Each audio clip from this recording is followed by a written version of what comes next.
Hi, this is PvZ on Medusa, and I'm aware that I haven't really done an FPVOD for a while. I'm working full time, and I haven't really had much of a chance to narrate any of my games. I've got several videos recorded, but I just haven't had a proper chance to commentate on them. Um, my opponent is A-minus Zerg, a Korean A-minus Zerg. I remember him barely getting A-minus last season. It's a new season now, and this is kind of like something like 1 month to the last season. And nowadays my PvZ is slightly better than what it is right now, but I figure that this game is still quite educational and quite nice. So I'm just gonna do this one as well. I'm also planning to do a ZVT against mech. That's something a lot of people are having trouble against, I think. I'll be sure to cover that as well if I don't include those to my update as well. In any case, this is a PvZ Medusa. And there's really not much to say about this map, which I haven't really said before. I guess I can just remind you that well, there's the backdoor stacked temples, so you're gonna be more aware of what's happening and you scout better, figure out like what he might be doing. For example, often very often they will bring lurkers over to kind of shoot down those temples later on, and so on, and then run to your mineral only or your main. So usually it's optimal to have your mineral only expansion nexus coming already, or at least have some cannons over there, or be somewhat prepared for that in any however it is. Also, my building placement is rather good over here, so you can copy it yourself if you don't know it yet. Like, building placement isn't that hard to do. If you just remember a couple of things, you can make like perfect building placement almost every single time. One key rule is that the forge is always below the gateway. That way you can add perfect blocking. Like, if the forge is above the gateway, then links can run through from between, but if the forge is below the gateway, then the links can pass, and nothing can pass for that matter.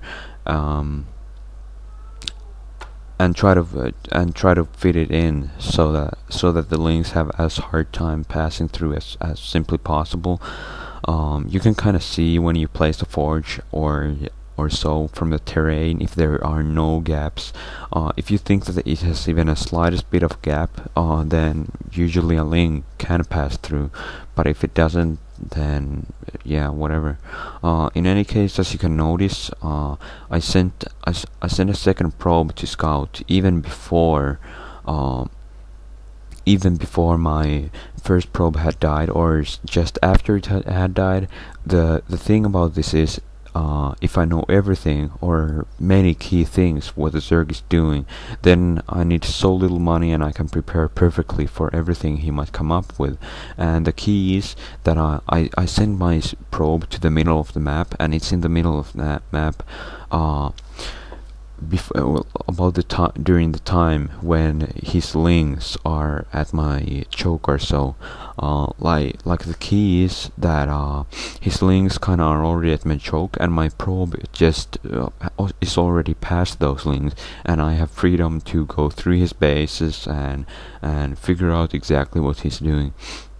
Like, for example, right over here, I could see that he has 3 hatcheries and a lair. It seems like the pretty much normal Neosaurn, and and the key is that if he starts 3 hatcheries and then a lair or so, and I could see it from the hatchery hit points, then it means that my Corsair will be able to scout him in time before he gets Midas. Or if he does get Midas, I only need like 1 cannon to defend or so, and that's really huge, since I can just build gateways instead of adding the third cannon or so. You also may have noticed that I pulled 3 probes to my to my natural. That was simply because I saw him do an overpull or 9 pull speed, I think.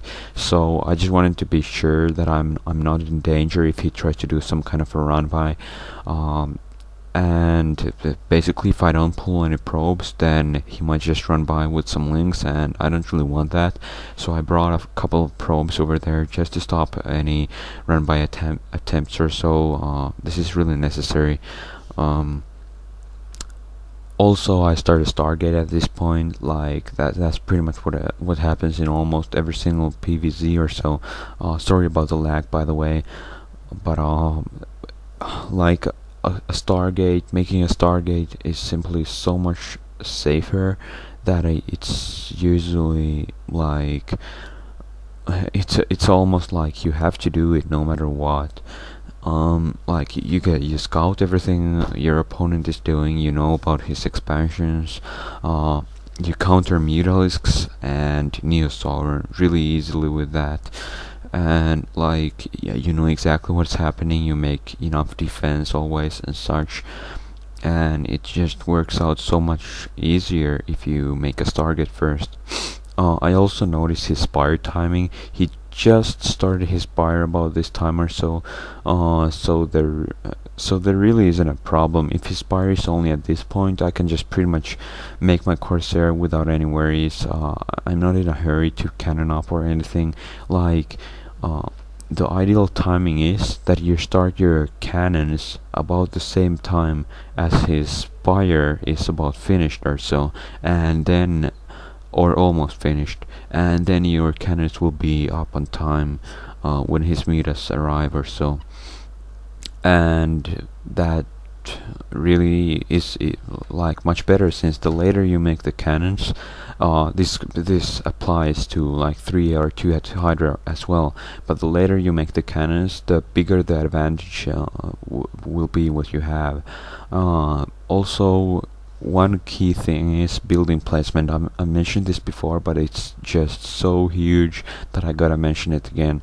Like, building placement is something that made my PvZ like suddenly 10 times more solid than it ever was before, and it's just so easy. Macroing, placing new gateways is really simple. I don't really have to think at all where I have to place my new gateways. I can just instead of needing like 3 or 5 seconds to macro my gateways, I just need like only 1 second or 2 seconds at most to macro all my gateways. So basically it buys me a lot of time, and it makes things a lot easier, and I have more time for everything important. Now it's very easy that it's very important that you do not forget that the Protoss temples could be dying over here even now. So I kind of bring my Dragoon over there for one, to see if he has like an Overlord over there, and secondly those Zerglings. If he like one key thing to remember is that those Protoss temples, even though they last for a long while, they do not last forever. Like, that is key. They will die eventually, and usually if he did a normal speedling build with about 10 Zerglings or so, he would be through my Protoss temples if he kept attacking those temples all the time. So that's really important. I also figured out from my opponents, like I saw his main, and I knew that his spire had popped just a moment ago. I saw that he didn't have very many eggs building. This is exactly why. These are exactly some of the things that you just gotta look out for when you scout your opponent. It makes it so much easier to predict if he's making muta or not.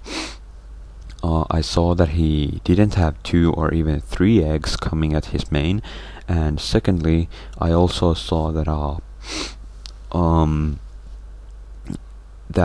since he didn't have that, it's very unlikely that he would be making mutas, and so it's after I saw Scourge, I was pretty much sure that he he wasn't about to make any quick mutas. It's possible that he could have made like mutas maybe a couple minutes after that, but they won't be even half as efficient. And if I kind of keep making Corsairs, then those mutas will be useless even if I only have one cannon. Like, I only need 1 to 2 cannons even if he makes mutas. If I just keep making Corsairs all the time, maybe 2 cannons if he makes kind of quick spire and it makes meters right away, but whatever. I also brought some zealots over here just because he got through my temples right away, so I kind of want to be secure right away. I'm also not running around with my Corsairs right now yet. I know that he has Scourge and I really don't want to waste any of them and so on. That was a stupid mistake by me, losing 1 Corsair for nothing. I'm also scouting for his expansions with my DT. The chances are, like, he made a rather quick 3rd expansion. Usually they don't make those expansions quite that quick,